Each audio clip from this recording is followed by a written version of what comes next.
Hello everyone, it's Xander here from Xander's Bricks. Welcome back to yet another one. No face cam today as we have a little bit of a scuffed setup here. But today I wanted to take a look at the recently revealed LEGO Animal Crossing sets. Of course, we had 5 sets revealed ranging anywhere from $14.99 through $74.99. Quite a range in price there.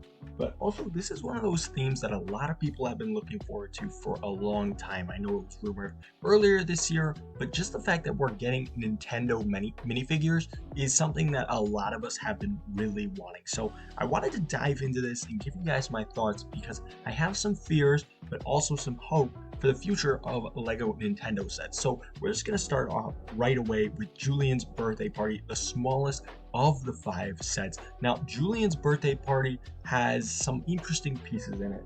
First off, of course, we have the really unique Julian minifigure, along with this really nice torso.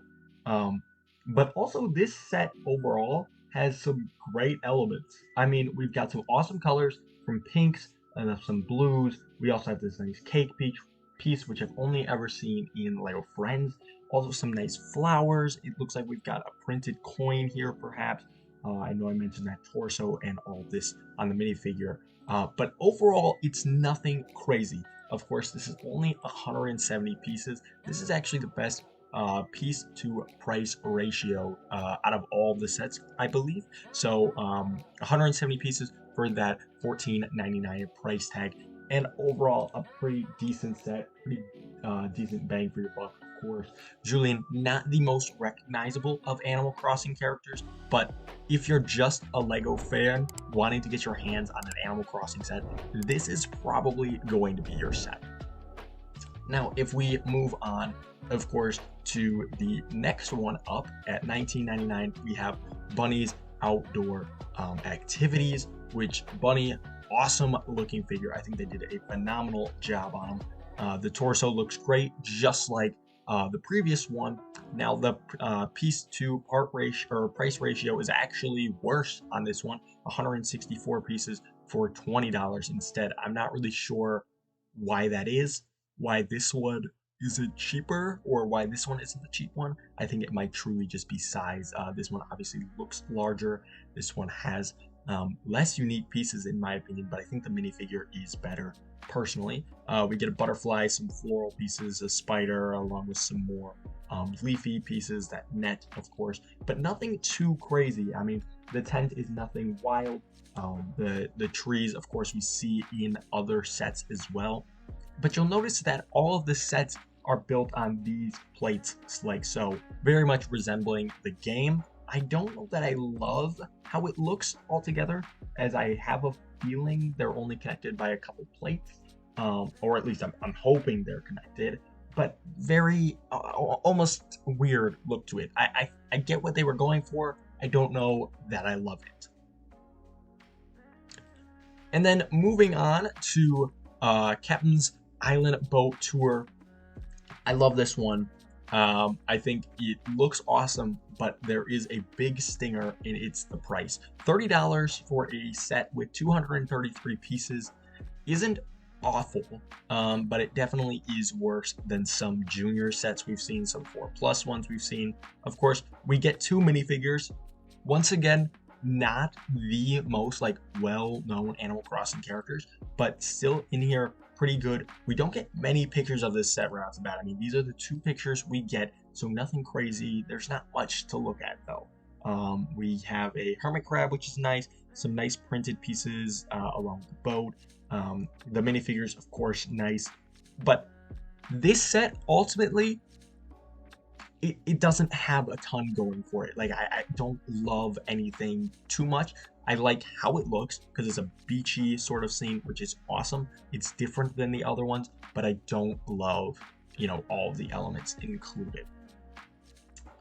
Then for the 4th one, we have Isabelle's House Visit. Now, this one, of course, you get one of the most recognizable Animal Crossing characters, Isabelle, which looks great. I think she turned out really fantastic. Both the characters here, great looks to them. Of course, it looks like we get some printed pieces. The torso turned out really nice. The head printing slightly creepy, but nothing too bad. The interior to the build is also, personally, in my opinion, better than what we'll see on the next one. I think this one does a great use of filling the space with a lot of printed pieces, a lot of unique builds, including a bed, table, little kitchen area.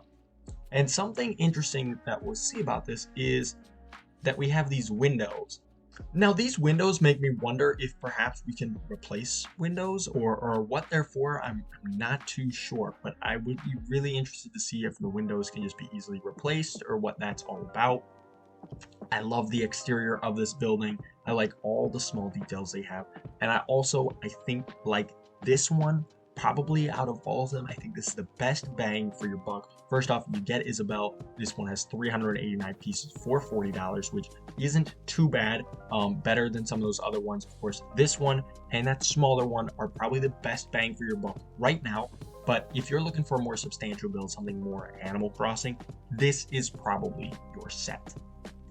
Now, the reason I mention that is because the final one is Nook's Cranny and Rosie's House. These look great. I love the exteriors of these. However, they are insanely lacking on the inside. So Nook's Cranny is very limited. Now, I understand that that's more accurate to the game, but it's very limited. And I also think Rosie's House also kind of limiting. There's not a whole lot going on to it. I like the printed pieces. I like the color aesthetic with it. I think it works great.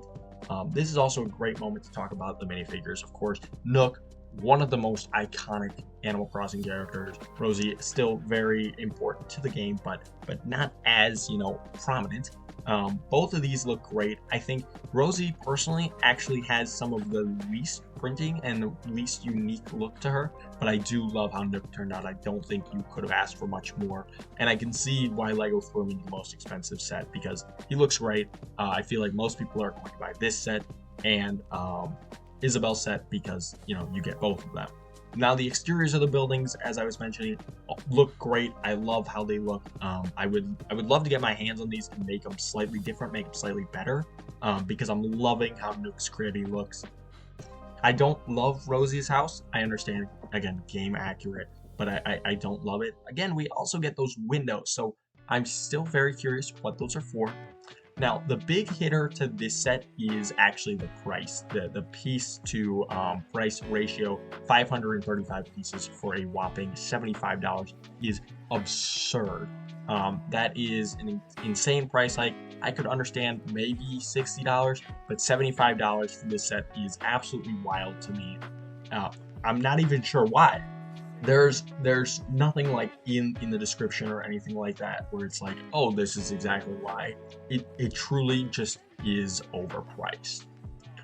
Now, there's some concerns for me.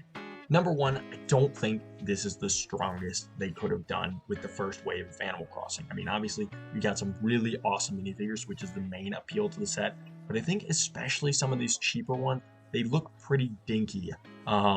Especially Julian's Birthday Party looks really dinky. Bunny's Outdoor Adventure looks very put together, but it's very lacking in like actual features. Along with that, there's not really like any playability, which I think is a big thing they missed on, especially when you're making this 6+ theme. You gotta have playability in there, and unfortunately, it doesn't really look like we get any at all, actually. So, like, some of the big competitors to this is obviously going to be 4+. Now, when we look at other 4+ sets, things like Mickey Mouse and Minnie's Camping Trip, obviously this set, it isn't really full, but you'll even see that this $25 set, which had 103 pieces, knockoff, if you ask me for how much there is, we get 3 substantial minifigures. I mean, Mickey, Minnie, and Pluto, all very iconic. Whereas when we're looking at Animal Crossing, they're only giving us 1 for that price tag. Another great example of this is this $55 Mickey and Friends Castle Defenders. Now, this set only has 215 pieces, but you have 4 very unique minifigures, some you've never seen before. And for $55, that's worth it. I mean, on its own, if you say, let's say the minifigures are worth $7 or so bucks each, this is already a worthwhile set with all the extra parts included as well. But we're getting a $75 set with 2 minifigures that people probably want, with pretty lacking builds. And that's my big concern about the Animal Crossing theme, is that it's just not going to be enough. And some people are going to notice this and they're going to say, hey, now wait a minute. Why are the prices like this if we're not getting that much? So overall, I think Lego has a lot going for it. First off, you have your appeal 7+ or 6+ sets, and there's going to be those collectors that want all the minifigures, and you're gonna get that. But there's also that part of me where it's like, okay, could we not have slid in another minifigure into, Bunny's Outdoor Adventures? Could we not have slid in another minifigure into a $75 set that's only 535 pieces? That seems absurd to me, and that seems like something where it's like, hey, wait a minute, this almost feels like you're ripping off your fans. So I don't know, what do you guys think? Overall, I think that Lego did a pretty decent job with the sets. I just wish we got a bit more. I feel like it might honestly get the same fate of Lego Overwatch with how skimping they're going on minifigures, and I think even Lego Overwatch did a little bit better than this did. But what do I know? Of course, only time will tell. But why don't you guys let me know in the comments down below. If you have any other sets or themes you want me to look at, let me know down there as well. I'm really enjoying doing these talking videos, so I appreciate all your feedback. Thank you guys so much, and I'll catch you in the next one.